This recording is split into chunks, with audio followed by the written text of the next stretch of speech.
bem-vindos ao programa Um Fato, Duas Visões, um programa da TV PUC Universitária e uma parceria muito querida, que sempre estamos juntos, professora Márcia Almeida Batista, né? Olá, tudo bom? Olá, aqui do curso da Psicologia, e eu, Neide Noff, do curso da Educação, né?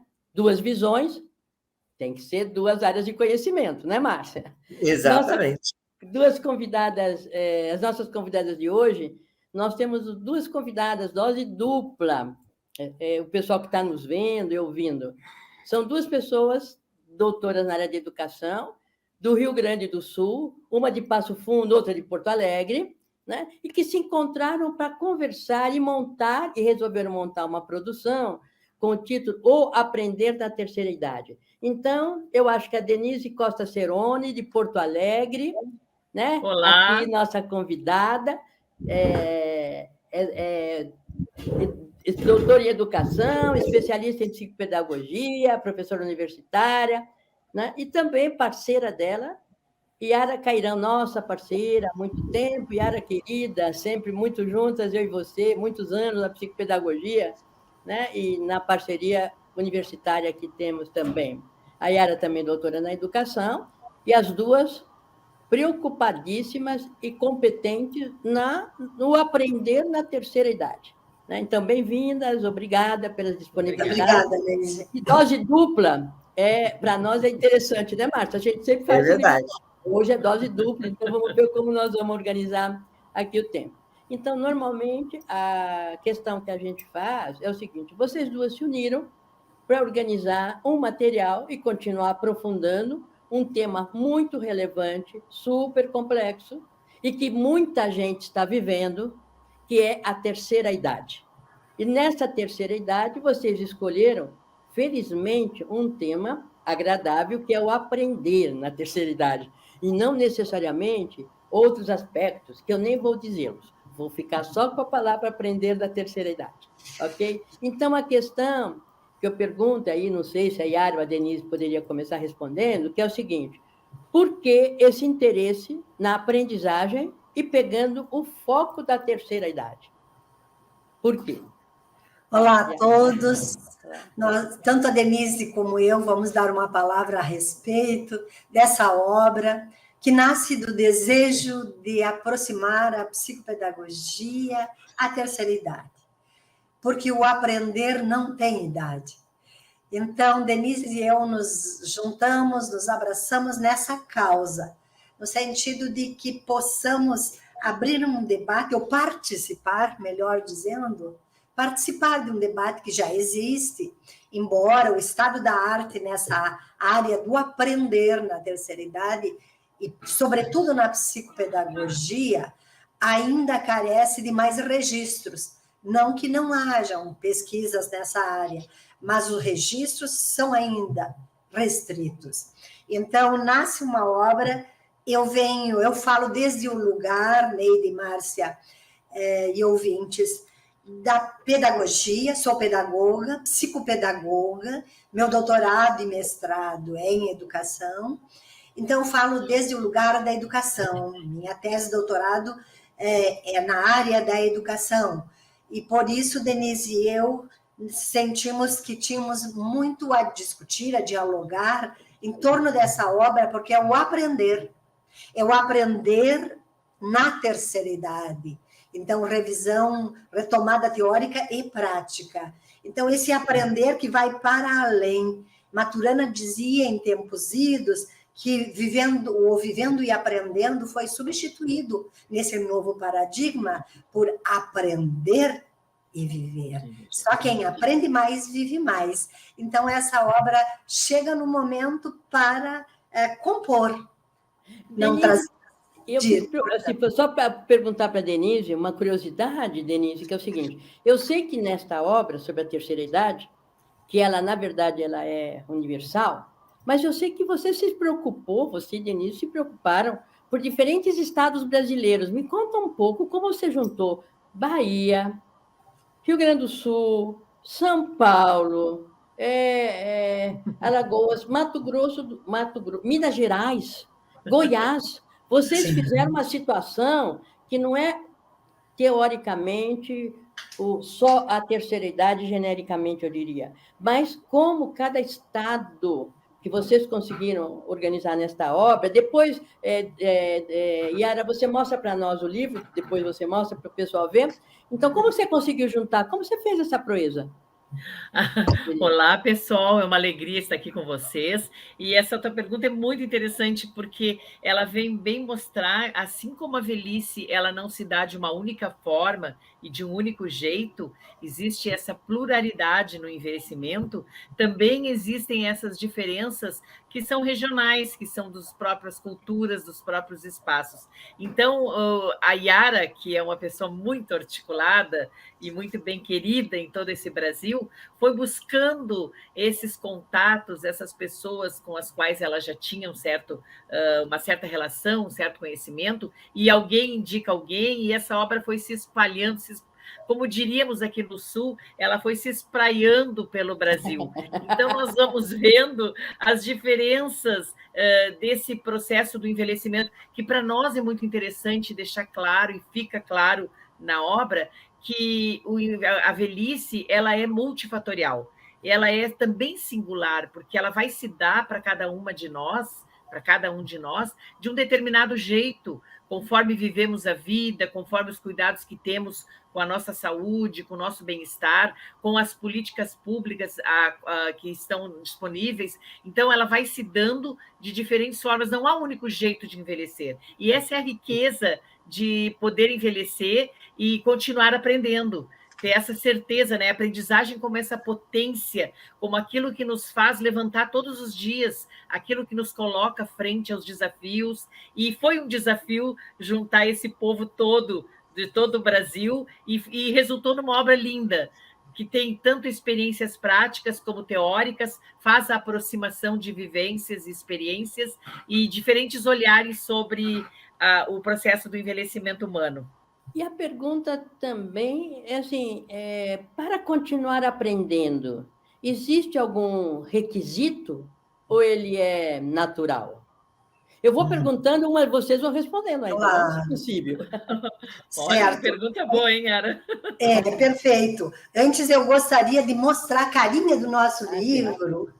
Sim. Mostrar e para vocês verem o aprender na terceira idade, diferentes olhares e práticas.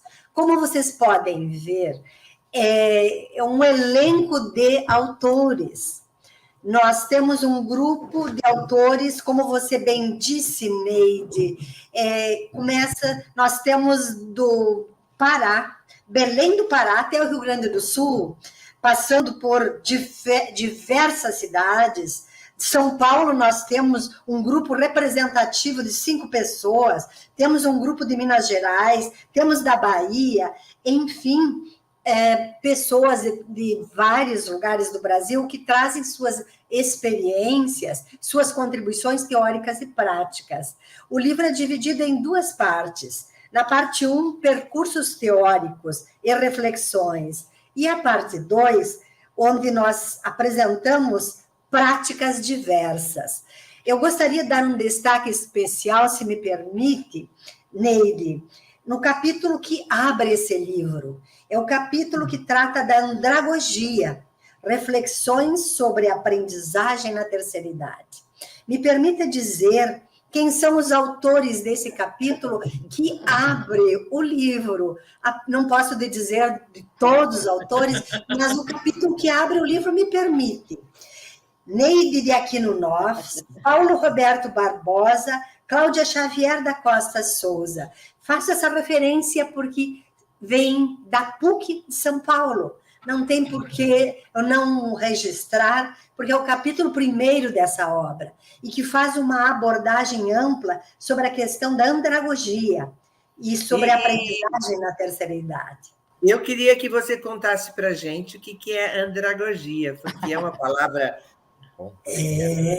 Claro. Sabe, Márcia? Sabe o que quer dizer.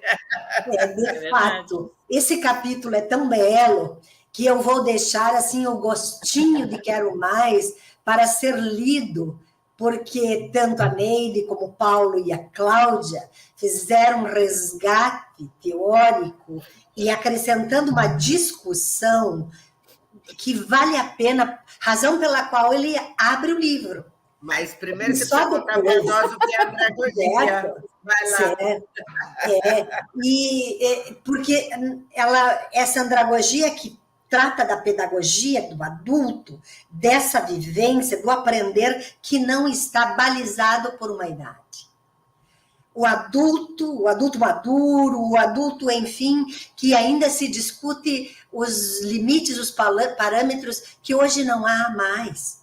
Então, se dá tantos nomes para o aprender, desde lá da infância até a terceira idade, que vale a pena começar por esse primeiro capítulo e ver o que essa pedagogia da maturidade, a pedagogia da idade adulta, esses 3 autores dizem para abrir esse livro que pretende ser, sobretudo para a psicopedagogia, Márcia, na verdade, um desencadeador para um debate. Como dissemos, existe uma prática psicopedagógica, ok. Temos em Minas práticas significativas e vimos agora com o livro que desde lá do Belém do Pará até o Rio Grande do Sul, nós temos práticas significativas muitas vezes não compartilhadas. Mas a psicopedagogia é preciso que nesse momento dilate o seu olhar e chegue ao aprender na terceira idade. Eu vou aproveitar. Eu trabalhei, e a Denise tem um vasto trabalho na área do aprender na terceira idade, da psicopedagogia na terceira idade. Eu quero aproveitar, Márcia, que você fez uma provocação, e eu, como sou uma das autoras, fazer uma distinção, que é o seguinte: no passado, se acreditava que a aprendizagem da infância era igual, a aprendizagem era única para toda a vida. Sempre a mesma sinal. Knowles, que é um autor, ele propõe, a gente fez essa reflexão, que quando você tem uma idade maior, você não é adolescente, você é adulto, esse adulto tem necessidades diferentes das necessidades infantis. O processo pode ser similar, porém, tendo em vista as características do adulto que aprende, ou da criança, do sujeito que aprende, vamos dizer assim, você tem as diferenças. Então, para vários autores isso não acontece, para nós isso é importante. E uma de vocês 3 pode contar um pouco para a gente quais são essas características, ou assinalar uma ou outra que vocês consideram marcante para a terceira idade? Eu penso que o adulto maduro, o adulto idoso, quando ele se propõe a estudar ou ele se propõe a aprender alguma coisa, ele vai fazer isso de uma forma muito focada, muito direcionada. Ele sabe bem o que ele quer e ele não vai, por exemplo, frequentar um curso por obrigatoriedade ou por porque alguém escreveu, ele vai por necessidade própria. Então, ele tem uma autogestão da sua própria forma de aprender, ele está buscando em si mesmo as razões, ele tem um projeto de vida, ele tem alguma coisa que quer fazer, ele tem saberes construídos durante toda a sua vida, então tudo aquilo que ele está aprendendo vai ser alicerçado ao que ele já sabe, e dessa forma vai produzir novos conhecimentos. Ele está focado e voltado para as aprendizagens que ele pode colocar em prática na sua vida diária. Ele quer aprender para que isso tenha algum resultado na sua própria vida. Quando, por exemplo, alguém que se aposenta e quer fazer uma viagem, mas não tem uma segunda língua, não tem um outro idioma que possa dominar, ele vai fazer um curso para poder depois fazer sua viagem. E nesse curso ele vai aprender uma outra língua, e isso vai se somar aos seus conhecimentos já construídos, porque ele tem um objetivo de colocar em prática isso. Então, acho que são muitas características que diferem, por exemplo, das crianças e dos adolescentes quando estão em processo de aprendizagem. Eu gostaria de rapidamente colocar um rápido exemplo. Quando eu não pensava inicialmente, nessas décadas de psicopedagoga, eu imaginei sempre trabalhar mais crianças e adolescentes, porque a minha tese de doutorado, inclusive, foi sobre ensino médio. Mas chega ao meu consultório uma senhora e pede, você poderia me atender? E nesse primeiro momento eu levo um susto, e eu digo, mas convido a entrar e pergunto por que ela busca psicopedagogia. E eis que ela me diz, mas você ajudou tanto o meu neto, e ele ficou mais inteligente, mais sabido, até a memória dele melhorou. E a partir das palavras dessa senhora, eu senti um desafio e uma motivação muito grande para me aprofundar e participar muito de estudos e de pesquisas na área que faz uma interface entre o envelhecimento humano e o aprender. Então, a partir dali, a demanda, Márcia, você diz, bom, mas por que e como se faz uma psicopedagogia na terceira idade? Como eu disse, o caso dessa pessoa, ela chega com uma demanda e eu busco adequar essa demanda e vejo que sim, há uma parte que não muda na psicopedagogia, que é o aprender, e há uma parte que se vai fazendo as adequações, as demandas, como a Denise diz, bom, por que você veio aqui e não a um outro espaço? A gente tem clareza, Márcia, só para eu responder um pouco, ajudar colaborando. A criança, ela vai adquirindo experiências ao longo da vida, tá certo? Ela não é que ela chega como não tábula rasa, mas ela vai adquirindo, vai crescendo, vai se relacionando, a interação. O adulto já tem essas experiências acumuladas. Você não pode tratar uma pessoa que já tem experiências acumuladas e quer aprender mais, quer melhorar o seu perfil. Trabalhei muito com adulto na educação de jovens e adultos, do EJA, onde tinham pessoas de 50, 60 anos, 60 anos, dizendo, eu quero aprender mais para melhorar o meu perfil profissional. Eu quero aprender mais para poder, na minha casa, me relacionar melhor com os meus filhos e os meus netos.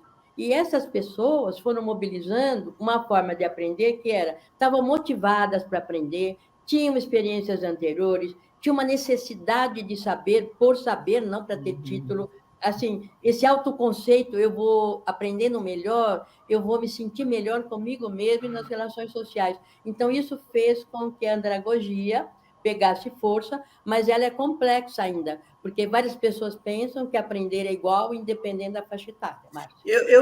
A gente poderia dizer que, assim, no início, na infância, a gente foca no como aprender, na descoberta da possibilidade de aprender, e que na passagem do tempo, quando a gente já é adulto idoso, ou adulto já maduro, como algumas vezes vocês falaram, o foco fica mais no o que aprender? Eu penso que sim, eu penso que quanto mais você viveu e você ainda tem projetos para continuar vivendo, porque essa é uma condição para aprender, né? Você precisa ter esses projetos, porque senão você fica estagnado no tempo. Mas quanto mais você viveu, você vai tendo mais clareza das coisas que você quer fazer e por que ainda não fez, de que forma ainda não foi feito isso. Então, você tem mais clareza do que quer e do que não quer também. Que é importante isso. Eu pensar que eu já não quero mais fazer um curso por fazer, eu não quero estar matriculado num lugar que eu tenho que ir por uma questão socialmente, porque todos fazem isso, eu vou fazer também. Então, a questão é o que eu vou fazer e o objetivo que isso tem para mim. Por exemplo, as pessoas buscam muito hoje aprender sobre as tecnologias, porque as pessoas mais velhas, elas não foram criadas e desenvolvidas nesse contexto digital. Né? Então, como agora isso é uma necessidade, muitas pessoas buscam isso, mas a clareza no buscar. Eu não vou aprender simplesmente por aprender. Eu vou aprender, por exemplo, porque meus filhos estão morando no outro país, porque eu tenho netos morando fora do Brasil, porque eu quero conhecer mais sobre determinados assuntos, a internet pode me facilitar isso, eu quero fazer uma viagem pelos museus do mundo, posso fazer pela internet. Então, se torna mais claro o objetivo de busca da aprendizagem. E isso vai fazer com que esse adulto maduro, idoso, tenha mais claro o que ele busca. E por que ele quer fazer isso, né? E o que, afinal, ele quer? Concordo contigo, Denise, principalmente. A questão da memória tem sido um dos fatos e uma das razões pelas quais idosos buscam a psicopedagogia. Também. Então, eu queria ficar um pouco melhor na memória. Será que você pode me ajudar em alguns aspectos? Porque eu ando esquecendo muito. E aí vem, bom, mas que instrumentos seriam os mesmos instrumentos da criança, do adolescente, do adulto? Enfim, a adequação dos instrumentos, a criação de instrumentos originais, ainda a psicopedagogia está em processo. Agora, o que eu utilizo são adequações, são instrumentos e faço adequações àquela pessoa. Na verdade, a gente faz adequações a qualquer criança, a qualquer adolescente. Então, não tem algo de tão novo em relação ao idoso, porque um jogo da memória, um jogo diferente, um jogo resta para trabalhar, inclusive, a mobilidade das mãos e a atenção, a cor, o que eu vou colocar, se claro que as figuras da memória e o gosto, eu posso dizer a vocês e comprovar o prazer tanto meu quanto psicopedagoga e quanto ao sujeito idoso que ali está, tentando ver aquele jogo de dominó, eram 6 pontinhos mesmos ou 4? Me enganei nessa vez. E o autodesafios que ele se impõe, além da motivação, eu vou dizer a vocês que chega a ser apaixonante ver esse processo de autodescoberta e ver que, bom, a memória não apagou total e que sim, ele está conseguindo, e se a memória ali naquela sessão ele conseguiu fazer todas aquelas relações, também ele vai poder fazer na vida. Eu tenho percebido isso com práticas e vivência com o idoso na clínica psicopedagógica. Você tocou em alguns pontos assim que são preocupações, né, da própria educação. Junto com esse trabalho, enfim, é possível, então, na terceira idade, como eu posso colocar, esse desenvolvimento emocional junto com essa questão da aquisição de conhecimento? Então, ao mesmo tempo que ele aprende novas habilidades, tal, ele pode mudar esse conhecimento de si e pode ser, entre aspas, mais feliz, mais contente consigo mesmo, aceitação de si mesmo, da própria faixa etária? Eu creio que sim, porque nós vamos passar a vida inteira nos conhecendo e desenvolvendo as nossas habilidades e competências para nos tornarmos pessoas melhores no grupo em que estamos, na família, no nosso grupo social, familiar. Então, a nossa busca ela vai ser eterna. Temos um autor muito interessante, que é o Peter Jarvis, um pouco não muito conhecido no Brasil ainda, tem pouco trabalho traduzido. Ele é um inglês que desenvolveu a sua obra toda sobre aprendizagem com pessoas adultas, maduras e idosas, e ele vai dizer isso, que nós vamos passar a vida inteira nos conhecendo e trabalhando as nossas habilidades e competências para que nos tornemos cada vez melhor na sociedade, para que podemos trabalhar com as nossas questões íntimas e pessoais. E, com certeza, esses grupos de convivência, essas oportunidades em consultório terapêutico, essas atividades em que estamos nos deparando conosco mesmo e com as coisas ao nosso redor, vão fazer com que possamos nos desenvolver muito melhor e compreender esse processo, porque o envelhecimento ele é um processo. Nós não acordamos um dia velhinhas, né? Nós vamos vivendo durante a vida um processo que nos leva ao envelhecimento. Nós sabemos, quando nos olhamos no espelho a cada dia, o quanto estamos envelhecendo. Nós nos conhecemos, nossas habilidades e nossas competências, e nós vamos vivendo esse processo, como viver esse processo e nos tornar cada vez melhor como pessoa e mais feliz, poder ser uma pessoa que contribui com os outros, uma pessoa que encontra seu processo de envelhecimento com tranquilidade. Nós sabemos que não estamos, num momento nenhum no livro, dizendo que o envelhecimento não traz perdas e não traz danos. Em nenhum momento a gente vai afirmar isso. Ao contrário, nós sabemos que envelhecer também perdemos muito ao envelhecer. Cada ser humano, ao envelhecer, ele vai perder muito. Ele perde amigos, perde familiares, vai perder força física, e perde outras coisas que a gente vai pensar no plano orgânico. Mas essas perdas que constituem o envelhecimento, elas não são total. Ela não é isso que nos mantém. O que nos faz sermos pessoas interessantes até o final da vida é a capacidade de aprender com esse processo. E é também ver os ganhos que a gente tem. A gente sabe melhor agora o que não quer, a gente sabe melhor as lutas que a gente vai lutar, a gente sabe melhor as coisas que a gente quer preservar, o mundo que a gente quer deixar para as crianças que estão vindo, né? Então, acho que sim, acho que... Claro. Deixar a Yara falar agora. Eu só vou fazer o seguinte, infelizmente, a gente também tem uma tarefa aqui, às vezes, muito chata, que é o seguinte, o programa está chegando ao seu final. Então, eu queria, assim, se cada uma pudesse, em 1 minuto, Yara, você fala suas recomendações finais, depois a Denise faz para a gente ir indo para o fecho. Nós, em psicopedagogia, sabemos o quanto o aprender, o verdadeiro aprender, ele traz alegria, traz paixão, traz potência. Então, a partir da pergunta que você nos traz, Neide, o aprender sempre traz alegria. A partir da Alicia Fernandes, que é a nossa base, o aprender traz uma potência e uma modificação.